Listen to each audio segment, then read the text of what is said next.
बड़ी खबर आ रही है इस समय महाराष्ट्र से। महाराष्ट्र के सहकारिता मंत्री बाबा साहेब पाटिल का एक विवादित बयान चर्चा में आ गया है। इसे लेकर महाराष्ट्र की राजनीति भी गर्मा गई है। बाला साहब ने कहा कि विपक्ष के लोगों द्वारा कर्ज माफी की मांग की जा रही है और किसानों को कर्ज माफी की लत लग गई है। हम चुनाव जीतना चाहते हैं, इसलिए चुनाव में ऐसे वादे करते हैं।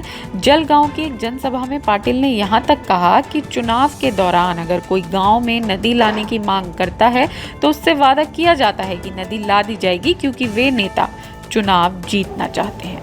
बाला साहेब के इस बयान को लेकर अब सियासी हंगामा तेज हो गया है। बयान पर जब विपक्ष के आक्रामक रवैये को देखा तो मंत्री बाला साहेब पाटिल ने भी तेवर बदल दिए। राज्य के सहकारिता मंत्री खुद को किसान का बेटा बताते हैं। उनके पिता भी विधायक रह चुके हैं।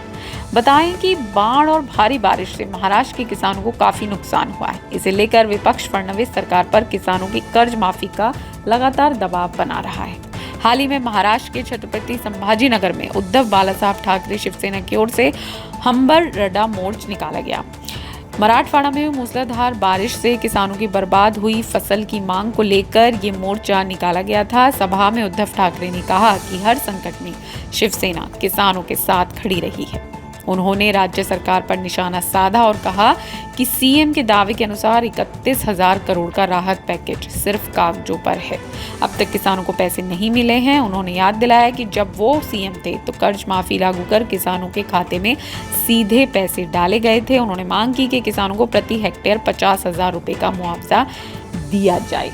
और आपको बताएं कि इसी मुद्दे पर बाला साहेब ने एक विवादित बयान दे दिया। उन्होंने कह दिया कि विपक्ष जो कर्ज माफी की मांग कर रहा है उसे किसानों को कर्ज माफी की लत लग गई है और अब इस पर हंगामा भी खड़ा हो गया है।